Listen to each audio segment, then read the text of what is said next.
Assalamualaikum warahmatullahi taala wabarakatuh. Di sini saya akan menanggapi sebuah video yang ditayangkan oleh sebuah channel yang mana channel tersebut bermaksud untuk memberikan pembelaan terhadap isu yang berkembang akhir-akhir ini, bahwasanya menurut hasil tes DNA kebanyakan keturunan dari Nabi besar Muhammad SAW setelah dilakukan tes DNA itu menghasilkan haplogrup J, dan beberapa hasil tes DNA dari golongan Sadh Alawi yang terdapat di beberapa organisasi komersial tes DNA di Amerika Serikat dan negara-negara lain, itu didapatkan hasil di beberapa sampel itu dengan haplogrup G. Channel tersebut memberikan bantahan atas apa yang berkembang akhir-akhir ini. Mari kita lihat dulu videonya. Oke, untuk lebih jelasnya saya akan bacakan saja tulisan ini. Tes DNA merupakan proyek Yahudi untuk membuka misteri dan membuat hubungan penting penyintas Holocaust dengan kerabat yang masih hidup yang tidak mereka ketahui. Melalui proyek reuni DNA, Pusat Sejarah Yahudi di bawah naungan Institut Silsilah Keluarga Ekman dan Ziv, orang-orang Yahudi meningkatkan kesadaran akan potensi pengujian DNA. Program ini memungkinkan para penyintas Holocaust atau anak-anak mereka untuk mengajukan kit DNA komersial. Tim Jennifer Mendelson dan Adina Newman, para ahli di bidang silsilah genetik Yahudi Ashkenazi, memimpin aspek konsultasi proyek tersebut. Ribuan orang mengunjungi Zeus Gen setiap hari, semuanya dengan tujuan yang sama, untuk berhubungan dengan kerabat, belajar tentang leluhur mereka, dan memahami bagaimana mereka hidup. Untuk alasan ini, Jewish Gen bermitra dengan Family Tree DNA, yang memungkinkan pengguna Jewish Gen menyelam lebih dalam ke dalam penelitian keluarga mereka. Benar ya, jadi memang teknologi DNA pada akhir-akhir ini itu memang dimanfaatkan oleh beberapa keluarga Yahudi untuk mengumpulkan famili mereka ya. Karena di dalam keyakinan mereka, orang-orang Yahudi ini memang harus disatukan, dikumpulkan kembali, ya seperti yang kita lihat bersama. Orang-orang Yahudi, orang-orang Israel punya keyakinan agar kembali kepada tanah yang dijanjikan, yaitu di Palestina.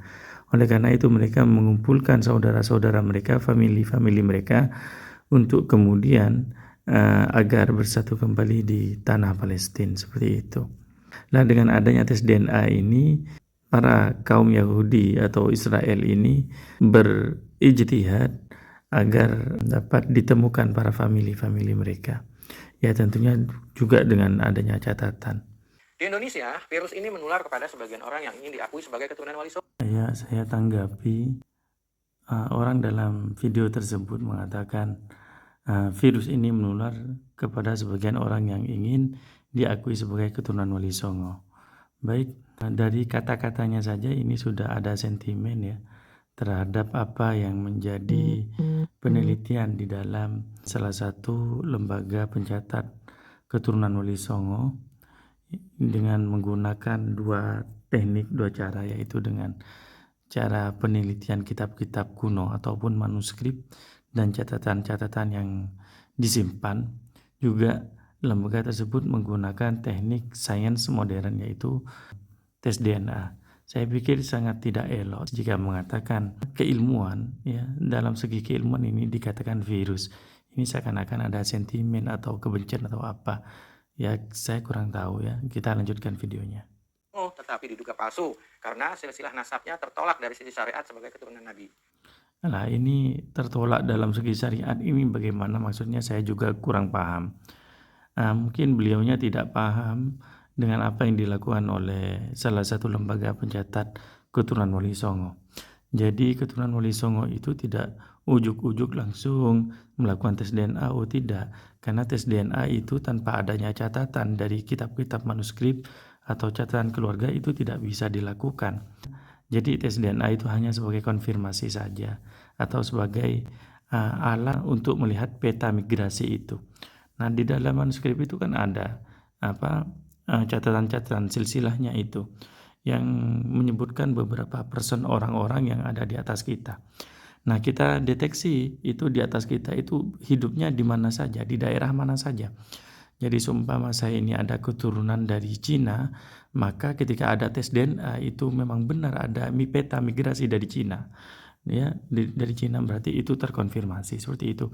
Itu yang sejauh pemahaman saya tentang apa yang dilakukan oleh salah satu lembaga pencatat keturunan Wali Songo. Kita lanjutkan videonya. Mereka pun mencari pengakuan lain dengan melakukan tes DNA. Mereka menyatakan bahwa tes DNA sebagai bukti yang menunjukkan mereka adalah keturunan Nabi. Baik, beliau menyebutkan bahwasanya seakan-akan orang-orang yang berada di bawah lembaga pencatatan keturunan Wali Songo tersebut ingin menjadi keturunan Wali Songo, padahal bukan, kan seperti itu. Padahal mungkin beliau ini tidak paham bahwasanya orang-orang di Indonesia ini yang kemudian bergabung dalam lembaga, saya sebutkan saja NAAT, itu semuanya itu mempunyai catatan keluarga. Jadi tidak ujuk-ujuk langsung tes DNA, tidak seperti itu. Jadi mereka ini punya catatan keluarga, punya syajarah, punya catatan silsilah. Selain itu mereka juga punya manuskrip, ya, punya manuskrip keluarga. Selain itu mereka juga punya catatan yang dikonfirmasi oleh catatan-catatan di keraton, di Kesultanan Nusantara, keraton-keraton Nusantara. Nah, seperti itu. Nah, jadi mungkin beliaunya tidak paham, ya, tidak paham tentang sejarah di Indonesia ini, sehingga seolah-olah orang-orang yang tergabung di dalam lembaga pencatatan keturunan Wali Songo ini seakan-akan para kiai itu ingin diakui sebagai keturunan Wali Songo, padahal bukan itu. Jadi maksud dari para orang-orang yang tergabung dalam lembaga NAAT itu adalah untuk memastikan kok bisa mereka itu mempunyai catatan di keluarganya dan ada manuskrip di keluarganya. Jadi untuk memastikan itu membuat satu lembaga yang dinamakan NAAT. Nah, di dalam usahanya lembaga tersebut tentu ada kajian-kajian ilmiah berupa kajian-kajian manuskrip, umur manuskripnya, kajian-kajian tentang data-data keluarga, di-compare antara keluarga satu dengan keluarga yang lain, kemudian dengan catatan keraton, seperti itu. Nah, jadi tidak elok saya pikir jika ada tuduhan seolah-olah para kiai yang tergabung di dalam lembaga pencatatan keturunan Wali Songo ini dituduh seolah-olah ingin menjadi keturunan Wali Songo. Padahal yang namanya keturunan itu suatu yang pasti. Tidak bisa kita itu kemudian menjadi keturunan seseorang dengan adanya usaha, tidak bisa. Jadi keturunan itu suatu yang pasti. Meskipun ditolak oleh seluruh umat di dunia, jika kita memang keturunan dari si A, ya tetap keturunan si A. Atau jikapun kita itu didukung oleh orang sedunia untuk menjadi keturunan si B, jika kita memang keturunan si A, ya tidak bisa tetap menjadi keturunan si A. Jadi yang dilakukan oleh keturunan Wali Songo ini, mereka punya catatan, mereka punya manuskrip, mereka punya data-data dari keraton kesultanan, bahkan mereka mempunyai data yang dikonfirmasi oleh nakobah-nakobah di luar negeri. Nah, mereka ini penasaran kok bisa seperti itu, ya, kok bisa ada catatan seperti itu. Akhirnya melakukan menggabungkan teknik penelitian mereka itu secara selain secara ilmiah, secara kitabiah, mereka juga mengadopsi penelitian modern, sains modern, yaitu tes DNA. Kita lanjutkan. Sebaliknya, mereka memberitakan bahwa Alawi ini bukan keturunan Nabi, bukan bangsa Arab, dan terdeteksi sebagai ras Yahudi Ashkenazi Sephardic. Hal tersebut dikarenakan kaum Ba'alawi memiliki hasil uji Y-DNA dengan haplogrup G yang terdeteksi pada beberapa keluarga Yahudi. Sebaliknya, mereka dengan yakin mengatakan bahwa yang mendapatkan hasil tes DNA dengan haplogrup J adalah keturunan Nabi, karena haplogrup itu sama dengan haplogrup keluarga Nabi. Haplogrup G adalah haplogrup Y kromosom manusia, terutama terdapat di Timur Tengah, wilayah Kaukasus dan Mediterania.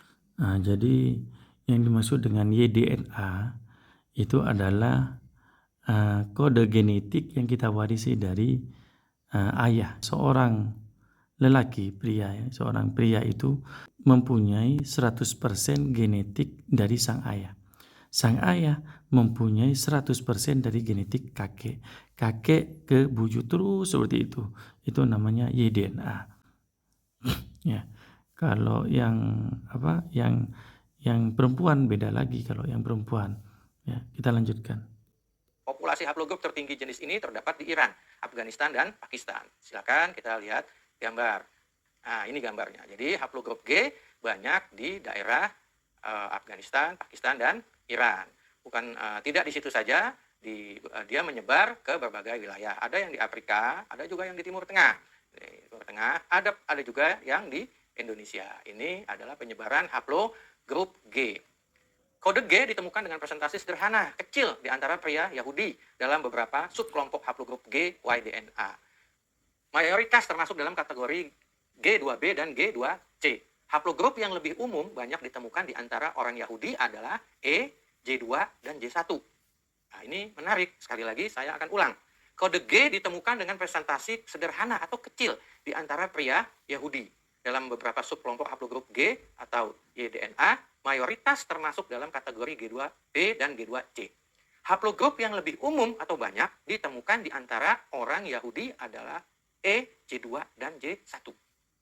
Artinya, Yahudi itu banyak memiliki haplogrup J2, J1 dibanding haplogrup G. Gitu ya. Oke. Sedangkan G2B, G2C ditemukan pada skala yang jauh lebih rendah atau kecil. Di antara semua kelompok utama Yahudi, saat ini sekitar sepertiga orang Maroko memiliki haplogrup G. Wah, kalau haplogrup G ini dibilang haplogrup Yahudi, apakah bisa kita bilang sepertiga orang Maroko itu adalah orang Yahudi? Oke, silakan netizen yang memutuskannya. Tapi ya juga harus dipahami bahwasanya orang Maroko itu bukan semuanya keturunan Nabi, bukan seperti itu. Jadi ya ada yang sebagian memang keturunan Nabi, ada yang sebagian memang bukan keturunan Nabi. Seakan-akan kan ini mengarahkan pada suatu topik, Maroko itu adalah keturunan Nabi. Padahal kita pahami bersama bahwa suatu negara itu dihuni oleh berbagai macam etnis, kan seperti itu. Apalagi ini dikatakan sepertiga. Jadi bukan berarti satu negara itu adalah keturunan Nabi sehingga harus mempunyai haplogrup J semua seperti itu. Ya, kita lanjut saja videonya. Gambar di bawah ini dapat diketahui bahwa haplogrup Yahudi bukan saja berada pada kode G, tetapi juga pada kode J, baik J1 maupun J2.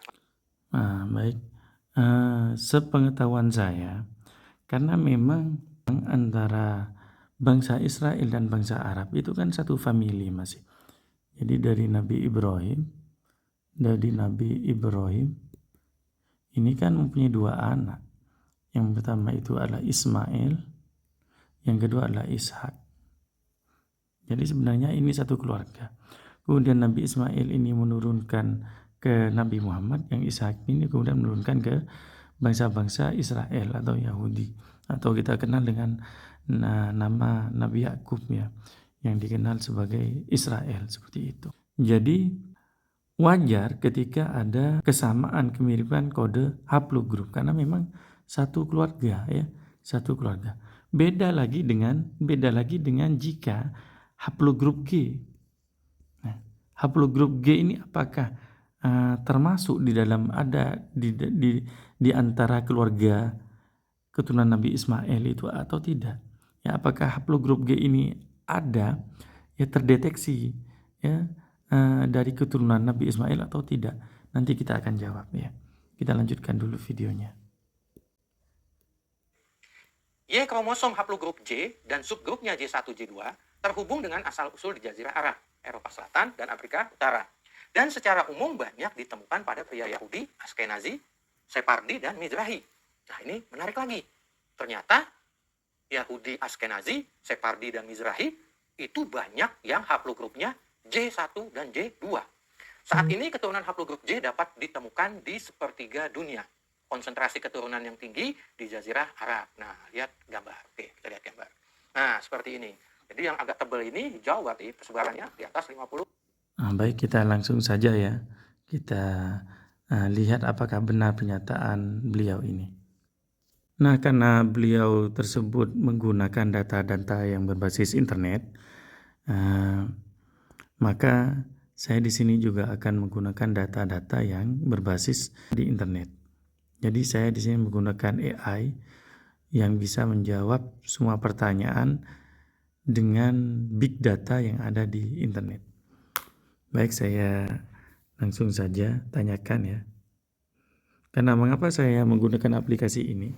Karena Jika saya bertanya kepada seorang ilmuwan, saya khawatir keobjektivitasan ilmuwan tersebut. Jadi jika bertanya kepada ilmuwan yang berada dalam suatu komunitas tertentu, kemungkinan dia pendapatnya ini condong terhadap komunitas tersebut itu masih ada. Tapi kalau kita bicara tentang AI atau robot, maka di sana saya pikir hampir sama seperti malaikat, karena mereka tidak mengenal kecondongan terhadap kelompok atau golongan. Baik, kita langsung tanyakan saja. Nah, ini saya sudah biar tidak repot mengetik ya. Jadi saya tanyakan, berikan saya kode-kode haplogrup Yahudi ya. Oke.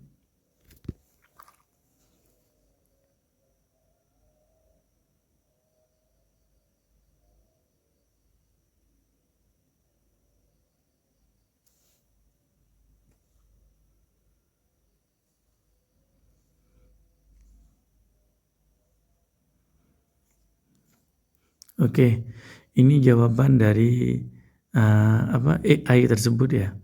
Jadi benar apa yang dikatakan tadi itu, bahwasanya haplogrup Yahudi itu banyak yang terdeteksi dengan kode J, J1, J2, R1A ya. Kemudian ada juga yang terdeteksi sebagai dengan kode R1B dan E1B1B ini ya. Oke. Nah, sekarang kita tanyakan lagi dengan pertanyaan yang beda. Oke, di sini saya akan bertanya tentang haplogrup suku Quraisy, karena suku Quraisy adalah kelompok dari keluarga Kanjeng Nabi Muhammad SAW. Baik, sekarang kita akan mencoba dengan pertanyaan yang berbeda, yaitu tentang haplogrup suku Quraisy, keluarga besar Kanjeng Nabi Muhammad SAW. Langsung saja saya bacakan. Haplogrup yang sering dikaitkan dengan suku Quraisy, suku Arab yang terkenal sebagai keluarga Nabi Muhammad SAW, adalah haplogrup J1 JP58. Haplogrup J1 ditemukan di antara banyak individu Arab, termasuk suku-suku Arab yang terkait dengan suku Quraisy. Haplogrup J1 adalah salah satu haplogrup Y-DNA yang umum di Timur Tengah, terutama di wilayah Arab.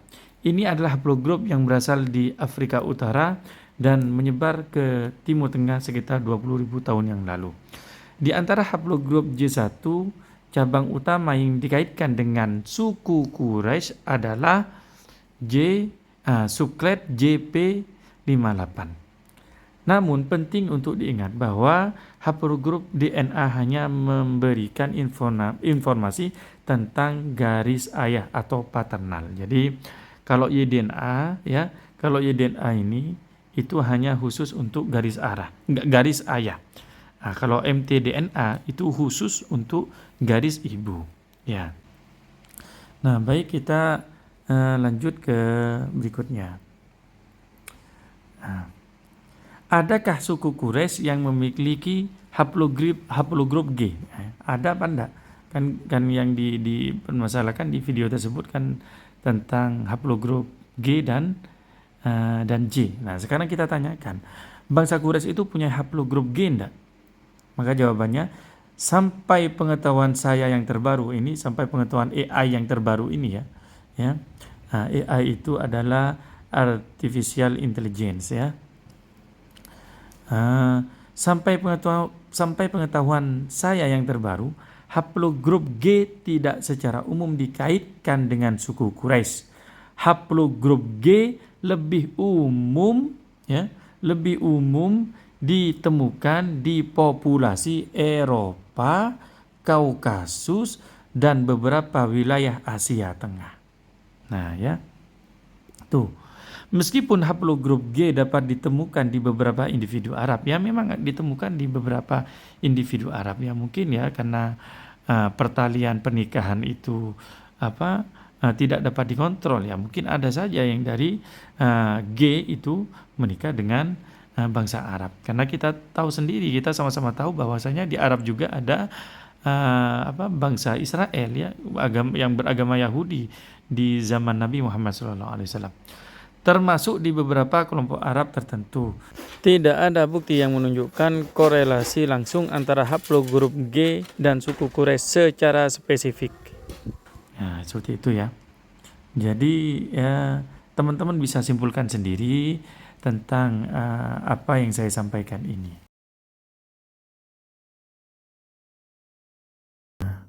Adakah bangsa Yahudi yang mempunyai kode haplogrup G? Oke, kita tanyakan.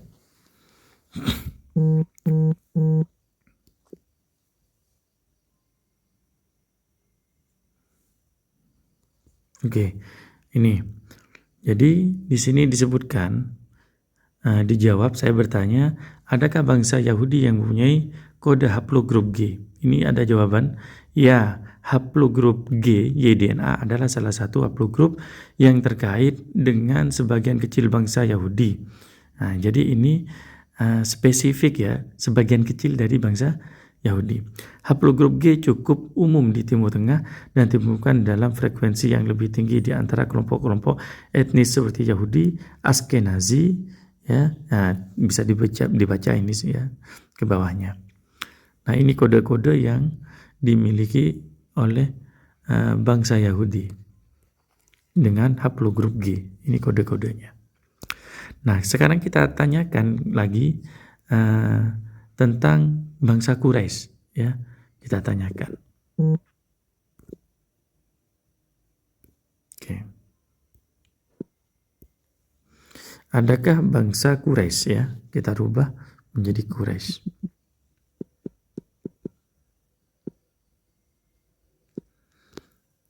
Oke. Adakah bangsa Quraisy yang mempunyai kode haplogrup G? Kita tanyakan.